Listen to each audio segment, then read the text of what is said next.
Redwoods are the tallest tree in the world. They grow to be as high as 380 feet. Compare that to an American football field, which is 300 feet long. A redwood would impress you if you stood near one. But why do they grow so tall? It's hard to see from the ground, but the redwoods are competing. They are fighting with each other to get the most sunlight. The trees that get the most sunlight grow taller. Trees that get stuck under other trees do not get as much light. They lose the opportunity to grow taller. So redwoods must grow taller to compete, or they will get trapped on the bottom. Growing so tall is risky. The wind is more threatening to a tall tree. It's also hard to grow so much.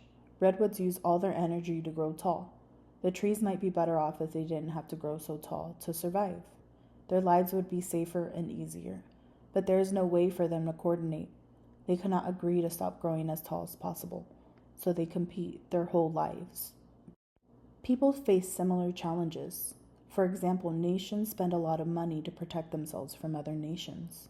The US spends more than half its budget on defense. Most other nations spend 10 to 30% of theirs on arms and armies. That's a lot of money. We could spend that money on schools, roads, and parks. We could spend it on feeding hungry people or helping the environment. We could spend it on advancing art, philosophy, or science. So why don't we?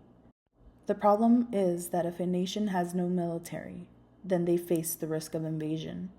A nation with a mighty army may take their resources and destroy them on a whim. Like the redwoods, which grow taller to their own detriment, we are locked in a harmful race. Most people agree that world peace is better than an arms race. In a peaceful world, we could use all our resources to make our lives better. That sounds nice, but what if one nation broke the agreement? What if they built an army in secret? What if they used their secret army to destroy us? Can we afford to take that risk? Most nations decide that they cannot. Rather, they choose to spend a lot of money.